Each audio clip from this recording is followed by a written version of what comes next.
Welcome back to Major Intonio's presentation of The Great Pacific War by Hector C. Bywater.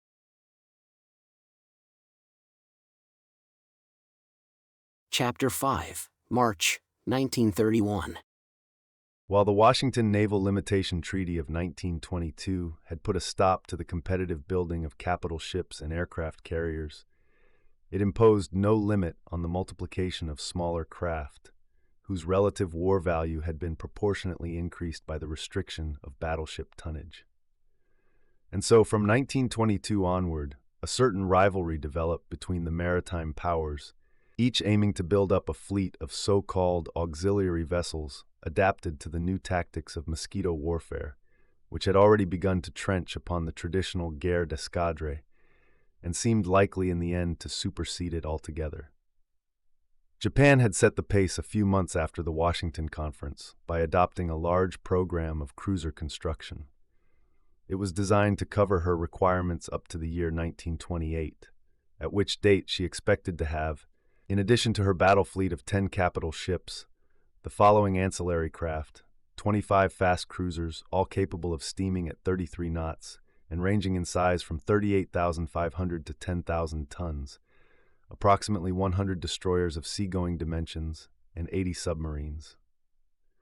Generous provision was also made for fuel ships, ammunition carriers, parent vessels for the destroyer and submarine flotillas, repair ships, and other auxiliary vessels required for the replenishment and maintenance of a modern fleet at sea.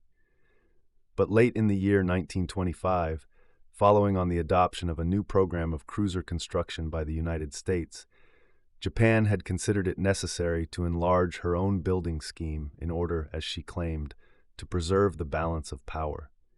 Accordingly, 8 more cruisers and 20 extra submarines were projected for completion in 1930.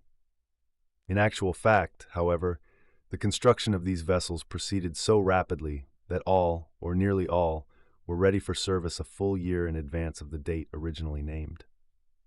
Meanwhile, the United States, in fear of being outdistanced in small naval tonnage, made a new effort in 1927, when Congress, after prolonged debate, appropriated funds for the building of 4 cruisers and 24 large scouting submarines. The Japanese retort was to introduce a supplementary bill providing for the completion by 1933 of 5 more cruisers and an unspecified number of submarines. Most of these vessels had been commenced before the outbreak of war. Thus, in the 8 years succeeding the Washington Conference, the fleets of both powers had been substantially reinforced. On 2 occasions within this period, the United States government had proposed the holding of a new conference to check the growth of minor naval armaments. But the response was not deemed sufficiently encouraging to justify the matter being pressed. The position on the eve of the war was that Japan had a pronounced superiority in every type of small fighting ship except the destroyer. She had ready a fleet of 33 swift cruisers, with 5 others on the stocks, besides 100 submarines, mostly of ocean-going dimensions, and from 25 to 30 more under construction. Only in destroyers was she outnumbered, possessing as she did not more than 100 of these, against an American total of 275, though the majority of her boats were of a later and more powerful design. In airplane carriers, the Japanese fleet was slightly inferior, for the Washington Treaty had restricted her aggregate in this class to 81,000 tons, while permitting the United States 135,000 tons. The latter, by converting 2 battle cruisers for aircraft duty, had locked up 66,000 tons of its quota in 2 ships, and invested the balance in 3 carriers of 23,000 tons each, making 5 ships in all. Japan had followed much the same policy by rebuilding the former capital ships Kaga and Akagi as aircraft carriers with a displacement of 27,000 tons each. This left her a balance of only 27,000 tons, which she had utilized by building the Hosho of 9,500 tons and 3 ships of slightly under 6,000 tons each. The Kaga and Akagi could steam at 24 and 28 knots respectively and carry 50 planes apiece. The Hosho had a speed of 25 knots and an equipment of 20 planes. Each of the 3 smaller vessels was designed for a speed of 28 knots and had 15 planes on board. In all, therefore, Japan had 6 ships of good speed fitted for the transport of aircraft. Japanese submarines were of 3 classes: medium boats of 700 to 1,100 tons, with radii of 7,000 to 9,000 miles, large boats of from 1,500 tons to 2,500 tons, with radius equal to the medium type, and submersible cruisers. These last named had been introduced into the Japanese Navy in 1925. Built from designs prepared in Germany, 6 had been completed on the outbreak of war, and 2 others were under construction. Owing to the profound secrecy observed concerning this type, its apparently formidable qualities were but little known outside Japan. In 1924, a Japanese naval mission visiting Europe had acquired from Professor Otto Schramm of Berlin, one of Germany's leading experts in submarine construction, a complete set of drawings for an underwater cruiser of dimensions far exceeding those of the largest submarine then in existence. At the same time, German engineers were engaged to supervise in Japan the building of these giant craft and their engines. The first vessel was laid down at Kure Dockyard in the spring of 1925. With a length of 405 feet and a breadth of 45 feet, the surface displacement was 7,080 tons. Diesel engines of 29,000 horsepower gave a speed of 23 knots on surface and electromotors a velocity of 11 knots when submerged. Forward of the conning tower was a low turret containing a pair of 8-inch, 250-pounder guns. This turret was rotated by electrical power, and the guns had a clear field of fire in every direction save astern. 3 4-inch rapid-fire guns were also mounted. On deck there were 2 torpedo tubes, with 8 more built into the hull below the waterline.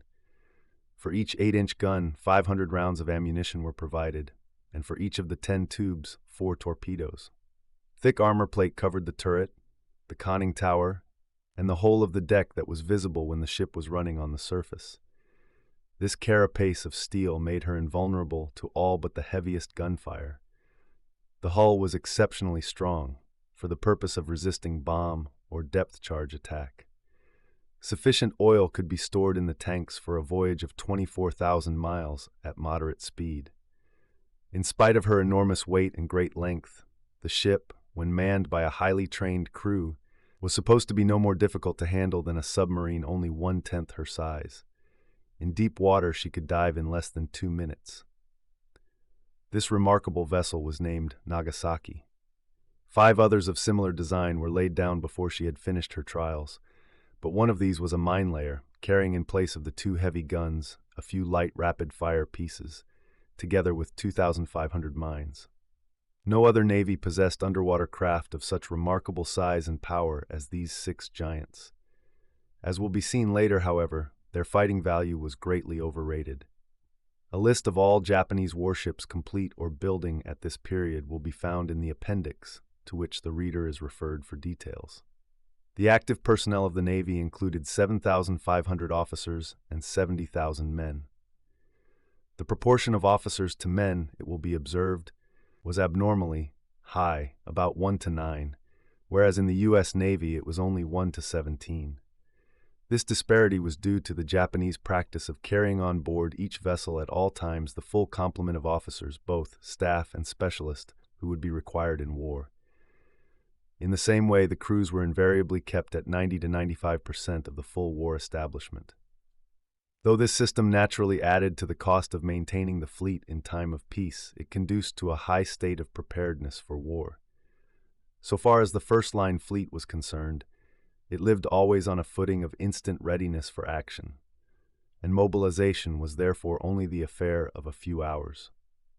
Behind this active personnel stood a reserve of nearly 50,000 officers and men, who averaged 15 days training per year during the 7 years they remained in the first band. Japanese naval discipline, at one time extremely good, had tended to deteriorate in recent years, probably owing to the spread of anti-militarist doctrines among the class of population from which the seamen were drawn. Nevertheless, for all-round quality, the personnel was equal to that of any other fleet. The officers were well-educated, painstaking, and absorbed in their profession. The men were intelligent, and when properly led, obedient and devoted to duty. Technical training was on very sound lines. Although not mechanical by temperament, the Japanese are imitative to a degree, and in the Navy, at any rate, they had successfully mastered the intricacies of modern technique as applied to warfare at sea. Gunnery and torpedo practice were well up to the mark. Both in the design and construction of ships, machinery, and equipment they had adopted, and in some cases improved upon, the best Western models. In no branch had they made more progress than in aviation. By the year previous to the war, the Naval Flying Corps had attained a strength of 1,200 pilots and 900 planes, many of which were equal to the best in service abroad. So well had the domestic aircraft industry developed that an output of 150 machines a month was easily attainable without special effort. Prominent among naval planes were the huge Asahi bombers, carrying 1.5 tons of bombs, and powerful torpedo planes, each armed with two 23-inch short torpedoes. The Japanese merchant marine comprised nearly 1,000 steam and motor ships above 1,000 tons, including a fair number of large, high-speed liners. Many of these were taken over for naval duty as armed cruisers, auxiliary airplane carriers, and so forth. For a war with the United States, Japan's strategical position very closely approached the ideal. The nearest American fortified naval station was at Hawaii, 3,400 miles distant. From the Kurils in the north to Formosa in the south, an almost continuous rampart of insular bases guarded Japan from assault. Most of the waters that lapped the eastern shores of Asia were dominated by her: the Okhotsk Sea, the Sea of Japan, the Yellow and East China Seas. And now her conquest of the Philippines had extended this control to the South China Sea. Her vital lines of communication with the Asiatic mainland were therefore perfectly secure so long as her fleet remained in being. Furthermore, in the Bonins and the ex-German islands north of the equator, she had a cluster of actual or potential naval bases which lay athwart the direct route of shipping from the eastern Pacific. Only from the northeast did it seem possible for a hostile fleet to approach her shores without passing within range of some Japanese torpedo base. Most of her insular outposts had been strongly fortified years beforehand. Under the terms of the mandate, she was prohibited from making military use of her ex-German territories in the Pacific, but this ruling naturally ceased to have weight with her when war became imminent. Anticipating a possible American attempt to seize one or more of these islands as an advanced base, Japan had taken steps during February and March 1931 to safeguard them from a coup de main. Guns were mounted at the most important islands, as at Yap, Jaluit in the Marshall Group, and Saipan in the Marianas, but reliance was placed mainly on aircraft and submarines to keep enemy ships at a distance. While it was manifest that sea power was destined to play the chief role in the struggle now developing, military strength on land was by no means a factor to be overlooked. Upon the Japanese army devolved the important task of ensuring the safety of those reservoirs on the continent from which Japan obtained the major part of her imported food and raw materials. If these were to fail, she could not continue the war. It was therefore of paramount importance that the claims she had staked out in China should be adequately protected from interference. The more so as the Chinese would gladly have seized the chance of revenging themselves for past injuries by denying Japan the commodities she required, had they been in a position to do so. China's attitude in the war had yet to be defined, but that she would be at best a malevolent neutral was fully understood at Tokyo. Moreover, if Japan were to suffer reverses, nothing was more likely than that China would take up arms against her, a contingency the more to be dreaded in view of the growing strength and efficiency of the Chinese military forces, to which allusion has been made in a previous chapter. It was clear, then, that a considerable portion of Japan's army would be tied down to garrison duty in Manchuria and Mongolia, from which provinces she derived most of her continental supplies. In fact, as the war proceeded and the attitude of China became more menacing, it was found expedient to keep no fewer than 6 divisions at various centers in Chinese territory. All the arts of Japanese diplomacy were employed to cultivate the goodwill of Russia, with whom relations had been none too cordial during the preceding decade. On the outbreak of war, the Moscow government proclaimed its neutrality, but here again, Japan saw a doubtful friend who might be translated into an open foe if the fortune of war should go against her. So long as she remained at her full strength, Japan could afford to brave the covert enmity of her continental neighbors, whom, in the heyday of her power, she had never scrupled to exploit and oppress. But engaged as she now was in a life-and-death struggle, the dread of active intervention by China or Russia or both was ever present in the minds of her strategists and profoundly influenced their military decisions. It needed the acid test of war to reveal the full consequences of the high-handed policy which Japan had pursued for so many years. When adversity overtook her, she found herself encompassed with enemies, eager to strike a deadly blow at her from the rear. Nor was it only in China that she had a vulnerable flank to guard. Early in the war, serious disorders took place in Korea. The Independence Party raised the standard of revolt in April 1931, achieving so much initial success that an army of 3 divisions had to be hastily dispatched from Japan. The revolt was quelled after severe fighting, but the temper of the Koreans was such that it was deemed unwise to withdraw a single regiment. Another source of danger lay in Formosa, where the inhabitants had always been restive under Japanese rule. Here, also, the garrison had to be heavily reinforced. Altogether, therefore, not less than 11 divisions, or 70% of the Army's peace establishment, were practically immobilized. But even after these deductions, the military power of Japan remained exceedingly formidable. With the calling up of the first-line reserves, the strength of the army available for active operations was raised to 800,000 effectives. At the back of these were second-line reserves to the number of 1,400,000 men, the majority of whom had undergone training. Since the World War of 1914-18, the equipment of the Army had been vastly improved. Its artillery, train, and special services were organized on up-to-date lines and furnished with material of the latest pattern. The Tank Corps, inaugurated 10 years before, had now reached a strength of 120 heavy and light battle tanks. The Military Aviation Service had some 800 planes ready for service. Thus, if the course of the war compelled Japan to do any extensive fighting on land, she was in a position to give a good account of herself. It only remains to be added that no effort had been spared to make the coastline of Japan proper, impregnable to assault from the sea. Strong forts armed with heavy ordnance guarded all the principal harbors and strategic channels.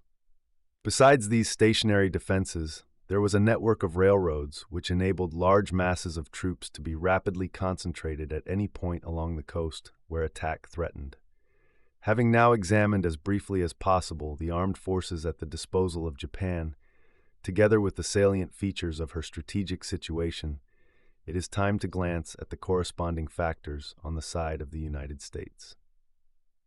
Until a few years previous to the war with Spain, the United States Navy had been treated as though its sole function were coast defense. As late as 1890, it was proposed to expend most of the money available for shipbuilding on a number of new monitors, powerful enough as floating batteries, but quite unfitted to cruise and fight on the high seas. Eventually, however, these ships were abandoned in favor of sea-going ironclads, which formed the nucleus of the first American battle fleet. With the acquisition of Spain's colonies in the Pacific, the naval commitments of the United States were largely increased. It was no longer simply a question of providing for the defense of the home coasts. Protection had now to be extended to American territory situated thousands of miles away in the Pacific Ocean.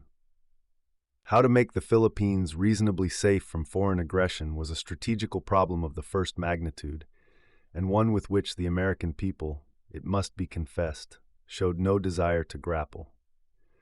To do so would have involved an expenditure on armaments out of proportion to the economic value of the new colonies. In any case, it would have meant not only a large increase in the Navy, but the erection of costly local defenses as well. Whether the taking of both these measures would have solved the problem is a debatable point. American naval officers always doubted the possibility of making the Philippines safe by means of ships and fortifications alone.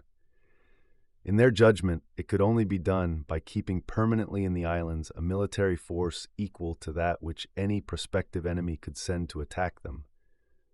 And this was a course that public opinion in the United States would never have countenanced. The alternative was to develop, either in the Philippines or some adjacent island, a well-equipped and strongly defended base which would enable a powerful American fleet to maintain itself in the Western Pacific. For the presence of such a fleet, or the certainty of its eventual arrival, would be likely to act as a deterrent to schemes of invasion. For many years, therefore, the development of Cavite in Manila Bay, or better still, of Guam, an island in the Mariana Group, 1,500 miles east of Manila, had been urged as essential by American strategists, who from time to time put forward specific plans to this end. But all to no purpose. The nation either did not appreciate the facts of the case, or was indifferent to the fate of these remote possessions, which it had acquired more or less adventitiously. As a consequence, Cavite remained a third-class base with no facilities for the care and replenishment of a modern battle fleet, while Guam continued to serve merely as a fuel station without means of protection. This negative policy prevailed till 1920, when Congress at length appropriated funds for strengthening the defenses of Guam and otherwise improving the port of Apra as a fleet anchorage. There is every reason to believe that this represented only the initial stage of a plan which aimed ultimately at converting the island into a first-class naval base. But it was nipped in the bud by the Five-Power Treaty signed at Washington in 1922, which disallowed the establishment of new fortifications or naval bases in a specified area that included the Philippines and Guam, and forbade any increase in existing facilities for the repair and maintenance of naval forces and of the coast defenses of those islands. The effect of this restriction was practically to bar the American fleet from the Western Pacific in time of war, for modern battleships can only operate in waters where there are secure bases within easy reach.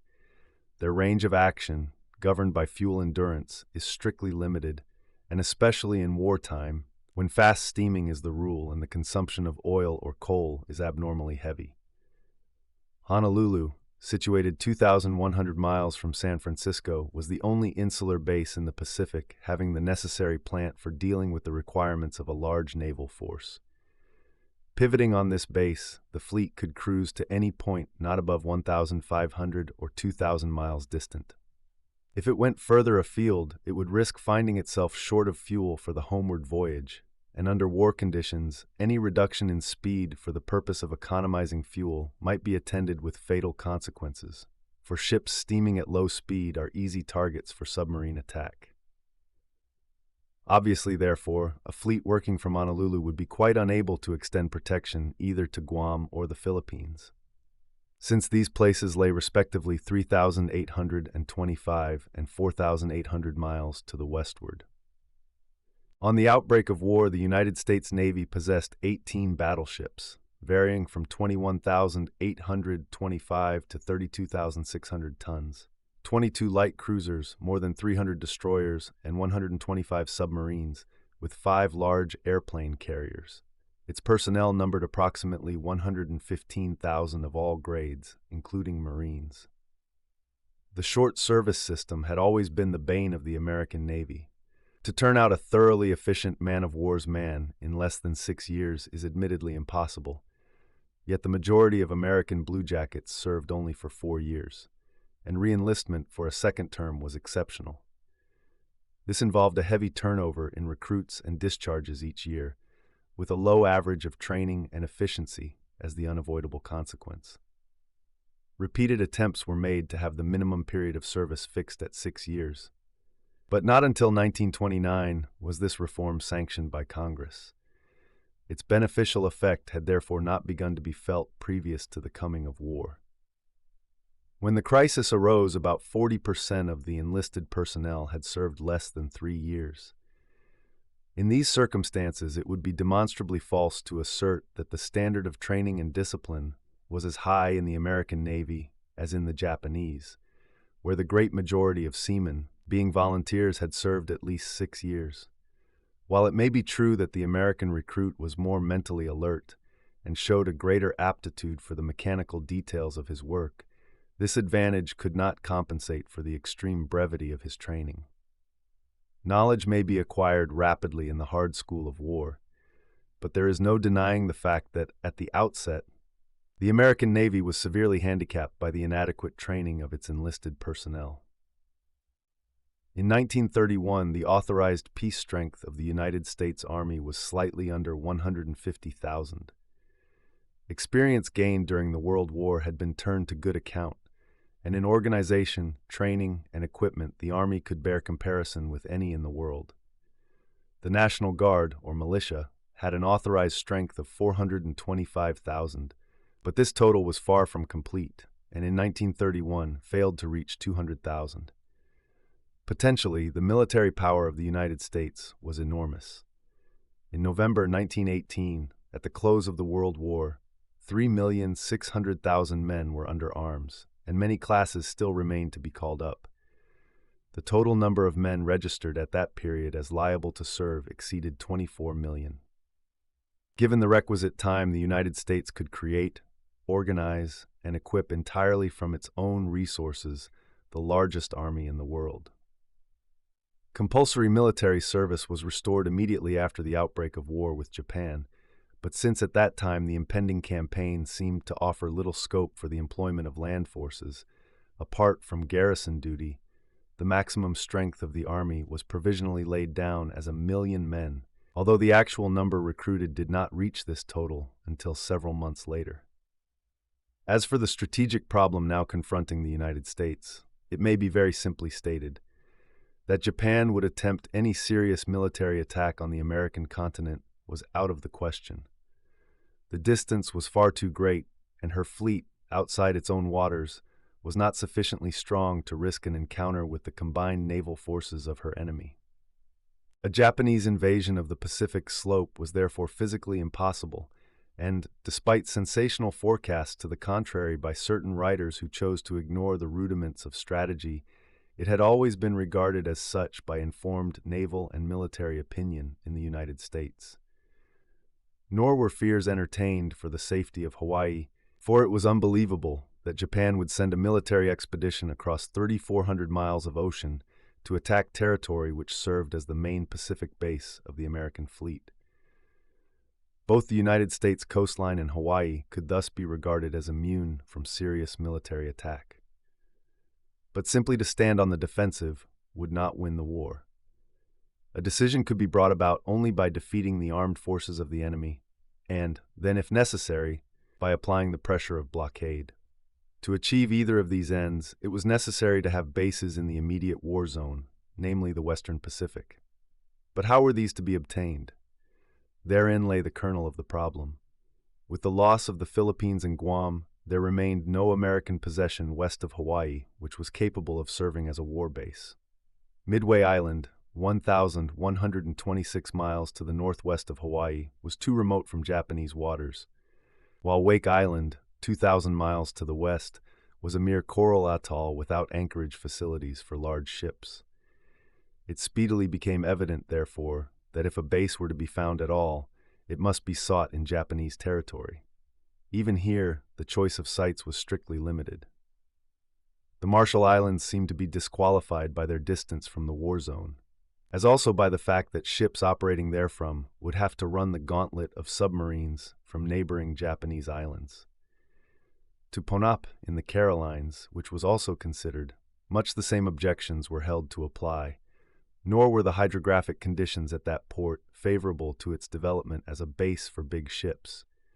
Anger in the Peleliu group, though well situated as to distance, was at this time rejected on account of its proximity to other Japanese islands, which flanked every direct line of approach thereto.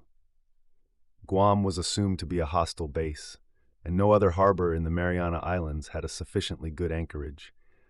And so, as we shall see in a later chapter, the Bonins came to be selected as the only practicable site for a war base, from which the American fleet could wage a campaign in enemy waters. Meanwhile, to deal with events in their chronological sequence, we must now turn our attention to Guam.